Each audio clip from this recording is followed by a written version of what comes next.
I like quick. I like budget friendly. Yes. And today we're incorporating all three of those, and we're going to take you back and show you how it's done. Okay, so we've got all of our ingredients laid out here and ready to go. We're browning up 1 pound of lean ground beef, adding in 1 small diced sweet onion. And we're just going to cook this up a little bit. Adding in some taco seasoning, maybe a tablespoon. Yeah, we'll check it here in a little bit and do a little taste test and make sure that's enough. Give or take here. Yeah. Just a little sprinkle in there. Stir that in. We have 1 can of Rotel drained.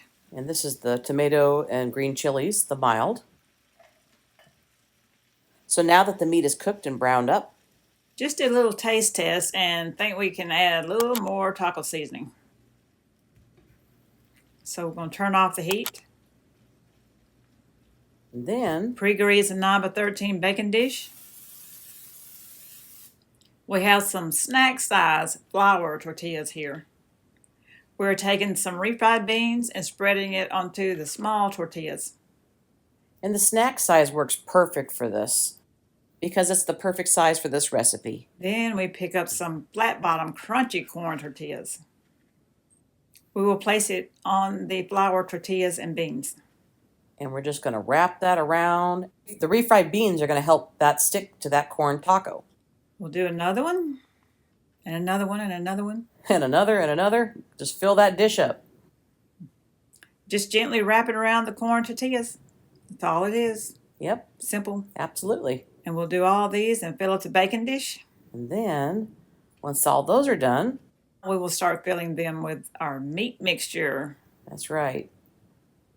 And it's tasty.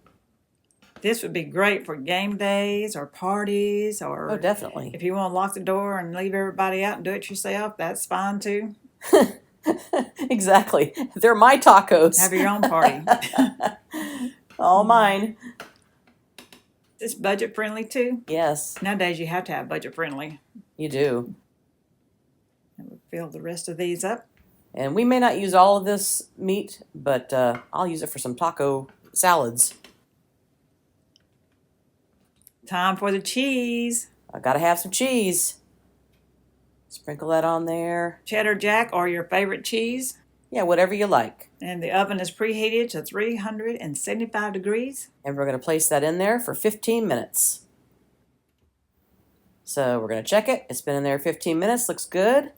It doesn't take long for this. No, it doesn't. So we'll take that out. Some taco sauce. Pour some of that on there. And some sour cream. Gotta have some sour cream. I love this little squeeze tube. It's perfect. Whatever topping you like. Yes. You could use guacamole if you've got it. Whatever you like. Green chilies. We have some shredded lettuce. This is good for game day. I think I'll make that this weekend again. Oh, it'll be perfect for game day. Some diced tomatoes. Taco Bell, eat your heart out. Maybe a little more sprinkle of cheese. Ooh, look at this. Just crunch down on one of these. So good. Really, really good. Spanish rice. Any side dish that you can put with it. And as Steve would say, is this the best French wrap beef taco bake you've ever tried? If they ain't, they ought to be. We'll see you next time right here on Cooking with Shotgun Red. Bye. Well, that's Shishi and Jen, them two girls having too much fun. We hope you enjoy this recipe, and we really hope you subscribe to our channel. That's easy. Little Shotgun Red's face will pop up over here in a little bit. When you click on it, it'll say subscribe, then you're subscribed. Next to it will be a little notification bell. If you click that little bell, then YouTube will send you every single one of our recipes or a notification that we posted one as soon as it comes out. See you next time right here on Cooking with Shotgun Red. Is this the best? If it ain't, it ought to be.